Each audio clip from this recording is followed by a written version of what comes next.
ఏదైనా పార్టీలో అంతిమ నిర్ణయం అధినేతది. అధికార పార్టీలో అయితే చాలా జాగ్రత్తలు తీసుకోవాలి. ప్రభుత్వ నిర్ణయాలను ప్రకటించాలి. అందులో పార్టీకి ప్రయోజనం ఉండేలా చూసుకోవాలి.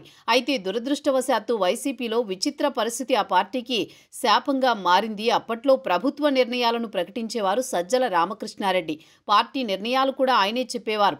ఒక మాట సజ్జల చెప్పారంటే అది జగన్మోహన్ రెడ్డి చెప్పినట్టే అనే అభిప్రాయం. వైసీపీలో రాజశేఖర్ రెడ్డి సమకాలికులు ఎంతో మంది ఉన్నారు. కానీ జగన్ ముందు మారుమాట ఆడలేకపోయేవారు. అతని సమయంలో తన మాటను చెప్పమని చెప్పేటట్టు సజ్జల మీడియా ముందుకొచ్చి జగన్ అభిప్రాయాలను కుండబద్దలు కొట్టి చెప్పేవారు.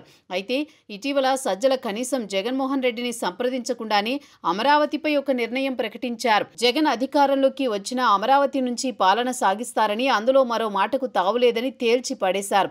వైసీపీలో ఇప్పుడిప్పుడే ఒక నమ్మకం వస్తోంది. భారీ ఓటమి నుంచి కోలుకొని పుంజుకుంటున్నామని. ఇటువంటి సమయంలో సజ్జల ప్రకటన డిఫెన్స్లో పెట్టిందని రాష్ట్ర వ్యాప్తంగా వైసీపీ శ్రేణులు జగన్మోహన్ రెడ్డికి ఫిర్యాదు చేసినట్టు తెలుస్తోంది. దీంతో జగన్ సజ్జల ప్రత్యేకంగా పిలిపించుకుని క్లాస్ పీకినట్టు సమాచారం.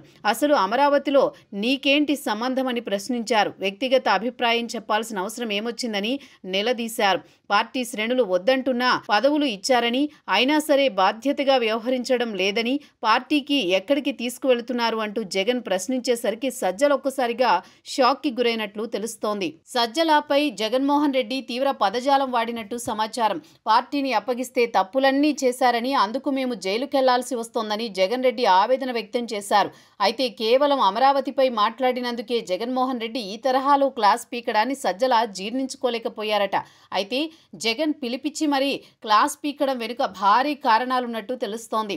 ఇప్పటికే 3 రాజధానుల అంశం వైసీపీలో దారుణంగా దెబ్బతీసింది. ఆ అంశాన్ని అలానే విడిచిపెట్టి ముందుకు వెళ్లాలని జగన్ ఒక నిర్ణయంతో ఉన్నారు. ఒకవేళ చంద్రబాబు అనుకున్న సమయానికి అమరావతిని కట్టకపోతే దానిని హైలైట్ చేసి ప్రజల్లోకి వెళ్లాలన్నది జగన్ రెడ్డి ప్లాన్. కానీ సజ్జల వ్యాఖ్యలతో ఆ ప్లాన్ బెడిసి కొట్టింది. అమరావతిపై ఉన్న ఒకే ఒక్క అవకాశం కూడా వైసీపీకి లేకుండా పోయింది. అందుకే సజ్జలపై జగన్ తీవ్ర ఆగ్రహం వ్యక్తం చేసినట్టు తెలుస్తోంది. వాస్తవానికి కూటమి అధికారంలోకి వచ్చిన తర్వాత సజ్జలను పక్కన పెట్టినట్టు ప్రచారం నడిచింది. ఒకరిద్దరు నేతలైతే బాహాటంగానే సజ్జల తీరుపై ఆగ్రహం వ్యక్తం చేశారు కూడా. కానీ పార్టీ నుంచి ఒక్కో నేత బయటకు వెళ్లిపోవడం, తనకంటూ నమ్మకస్తులు లేకపోవడం వంటి కారణాలతో జగన్ సైతం పునరాలోచనలో పడ్డారు.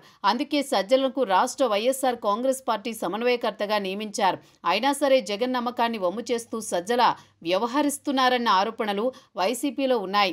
పైగా పార్టీలో నేతలందరూ అరెస్ట్ అవుతున్నారు. కానీ సజ్జల జోలికి కూటమి రాకపోవడం వెనుక కూడా అనేక రకాల అనుమానాలున్నట్టు తెలుస్తోంది. మొత్తానికైతే సజ్జల విషయంలో ఎంతమాత్రం భరించేందుకు జగన్ సిద్ధంగా లేరన్న ప్రచారం పతాక స్థాయిలో జరుగుతోంది. మరేం జరుగుతుందో చూడాలి.